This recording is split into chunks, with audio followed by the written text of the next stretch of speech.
Salam Bapak Ibu dan saudara terkasih di dalam nama Tuhan Yesus.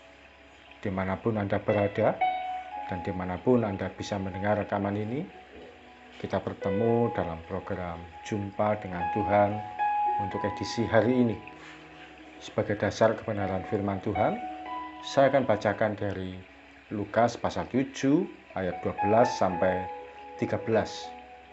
Firman Tuhan berkata, setelah ia dekat pintu gerbang kota, ada orang mati diusung keluar, anak laki-laki, anak tunggal ibunya yang sudah janda, dan banyak orang dari kota itu menyertai janda itu.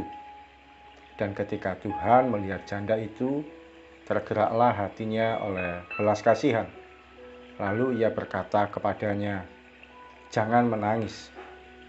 Sahabat Kristus, suatu kali Yesus mendapati usungan jenazah yang berisi seorang anak muda yang sudah mati.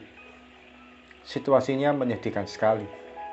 Yang mati ini seorang yang masih muda, dan dia adalah anak tunggal.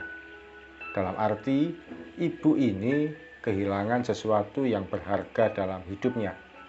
Janda ini kehilangan hal yang bisa jadi sangat disayangi. Dia bahkan kehilangan harapan. Anaknya yang masih muda dan satu-satunya sudah meninggal. Tidak disebutkan apa sakit yang dialami oleh anak muda itu sehingga menyebabkan kematiannya. Oleh karena kehilangan anak yang dikasihinya, janda ini pun berduka, sedih dan prihatin. Bahkan dituliskan dia menangis. Air matanya tidak bisa dibendung lagi, sebab anaknya tidak mungkin bisa kembali. Anaknya tidak bisa datang kembali pada dirinya. Dia sudah tidak punya suami, sekarang kehilangan anak. Hidupnya seakan tidak ada harapan lagi. Semua sudah terlihat gelap, buntu, dan suram. Demikian dalam kehidupan kita. Bisa jadi hari-hari ini kita mengalami situasi yang tidak mudah. Kita mengalami kehidupan ini sepertinya tidak ada lagi harapan. Kita seakan tidak punya masa depan lagi. Kondisi dan situasi tidak lagi mendukung. Ada yang secara keuangan tidak lagi membaik. Banyak tagihan dan tanggungan yang harus diselesaikan, tapi tidak tahu bagaimana caranya. Ada juga yang secara kesehatan makin memburuk. Sudah berobat ke sana kemari, tidak ada hasilnya. Demikian juga ada yang mengalami situasi keluarga yang tidak menentu. Dikatakan rukun, tapi kok ribut terus. Situasinya serba tidak jelas. Harapan serba gelap dan kelam.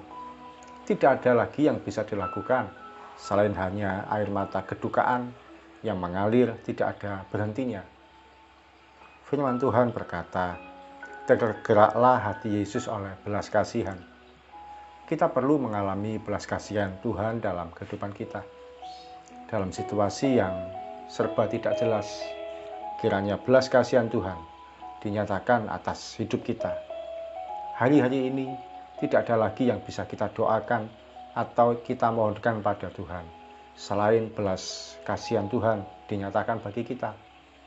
Belas kasihan Tuhanlah yang membuat kehidupan kita ini aman dan mengalami pertolongan.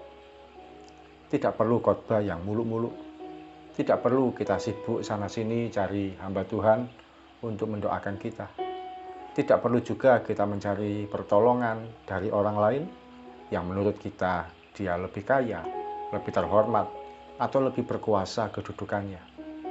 Hari ini saya mau ajak setiap kita untuk memohon belas kasihan Tuhan.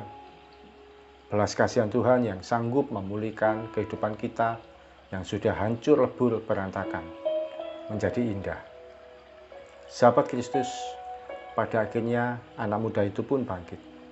Air mata janda itu pun seketika berubah menjadi sukacita.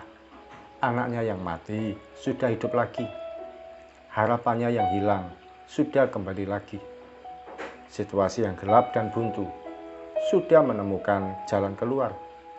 Belas kasihan Tuhan Yesus memulihkan hidupnya.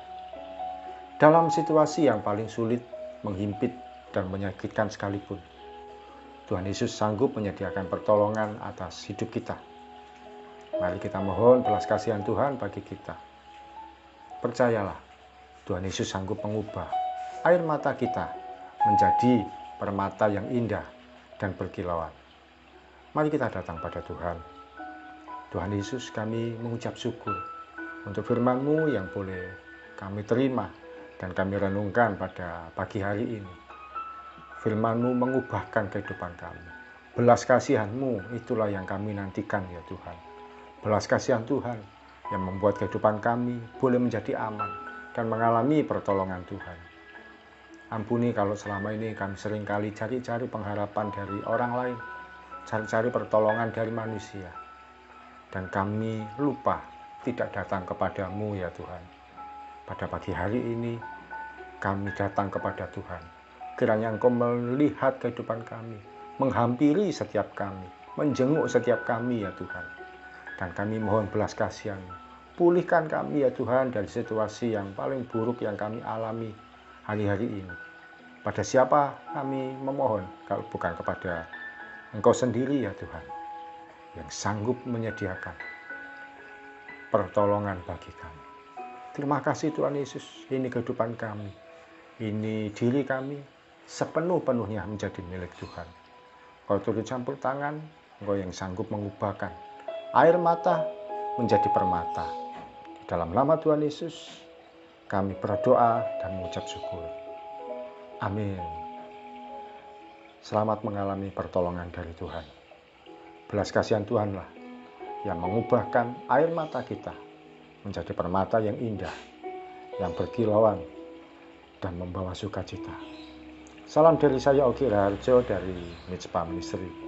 Tetap setia sampai garis akhir. Tuhan Yesus memberkati.